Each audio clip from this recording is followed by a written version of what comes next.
Could there be a hiccup with a Justin Jefferson extension from the Minnesota Vikings? Mike Florio seems to think that's a possibility. I've seen snippets of quotes from various media outlets, but I've just chalked it up to, it's much to do about nothing. And for what it's worth, before any of these mega deals go down with players, you typically see shared from NFL insiders on behalf of the organization some concerns. We don't know if this player is going to maintain his level of performance. Can he be relied upon? Is he worth investing top dollar in? So on and so forth. You typically see that before the mega deal ultimately happens. Much to do about nothing. And that's been the world that I've been living in this entire time. It's going to eventually get done.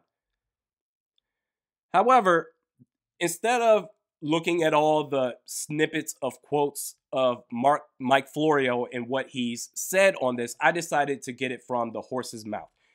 He's been talking about this for a week or so, but as recently as 2 days ago, Mike Florio did a 6-minute video talking about this very subject.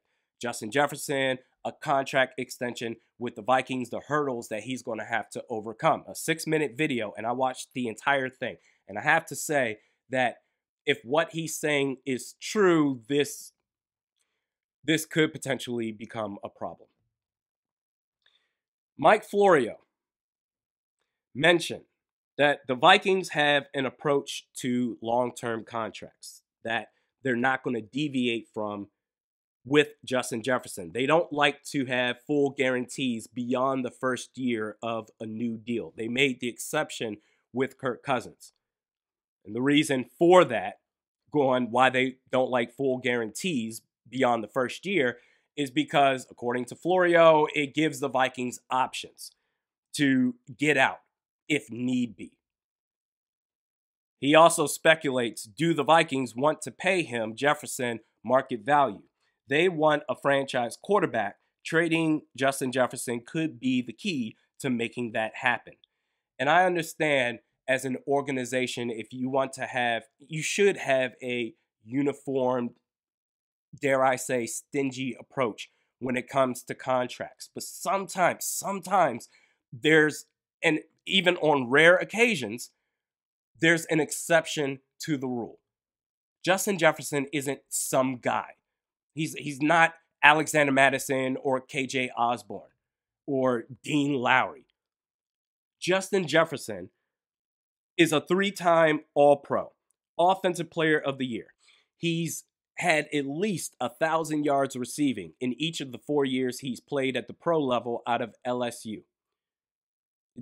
And that's despite the fact that in 2023, last year, he missed damn near half the season. Very impressive. Justin Jefferson is on pace to be one of the greatest receivers of all time. Why, if what Florio is saying is true, why would you put this barrier in front of yourselves as an organization for no reason, trying to explore options to cut bait, to get out of a contract if necessary, to piss this dude off? Why would you do that if this is true? You think what he's done so far in the league is a fluke? You think he's going to fall off? This would be so unnecessary. You hit the jackpot with this guy, getting a game changer at the level that he's doing it at. I mean, you haven't seen, he's the closest thing to Randy Moss that we have seen when it comes to this team. Why would you do that? You need to keep this dude happy. Don't piss him off. And he mentioned at the end they could make this possible. They're focused on a franchise quarterback, and trading Justin Jefferson can make that happen. You don't have to trade Jefferson to make it happen. If number 3 is available with New England, then trade your first-round pick, do the swap at 11 to 3, and give up another future first or maybe 2 future first-round picks, and then some more after that. You don't have to trade Justin Jefferson. We've seen an example literally a year ago of a team so focused, so hell-bent on getting that generational quarterback and a guy that's going to take us somewhere. We believe in him, that they gave up their star receiver and then some to make that happen. And so far, it's been a complete flop. It's called the Carolina Panthers. So say that you want to trade away Justin Jefferson and you get up to pick number 3. You get Jaden Daniels. What? He's thrown to Jordan Addison, which is good. But then after that, what? KJ Osborne, Josh Oliver, Nick Muse. What are we doing here, man? Brandon Powell's good. But what better option for a quarterback to throw to than the best receiver in the league? The whole point of the whole point of not spending top dollar for a quarterback that's not going to be a game changer, that still needs everything around him to be perfect. The whole point of going in a different direction, going to a rookie quarterback, a quarterback on a rookie deal. The whole point of that is to spend money elsewhere where you have game-changing players. And Justin Jefferson certainly qualifies for that. You don't have to trade Jefferson to get that franchise quarterback. Because all you're doing, if you decide to go that route, is you're putting him behind the 8 ball and stunning his development. I remember, goodness gracious, this would be like deja vu. Okay, yeah, you could get a nice haul for 18 and draft picks on draft picks. I say you could get at least 2 firsts for him. But man, draft picks on draft picks. This is going to, eventually those picks turn into players.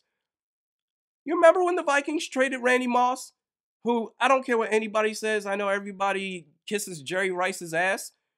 Randy Moss to me is the greatest receiver of all time. I know I'm a Vikings fan, but this man was a beast. Doing it with Dante Culpepper, who without Moss, in my opinion, was unplayable. Putting up numbers with and then when he finally got a quarterback, Tom Brady, put the league on fire. Got to the Super Bowl, didn't win it. I'm so mad he didn't. He certainly deserves it. But do you remember when the Vikings traded Randy Moss? Got a first-round pick, and you got a player.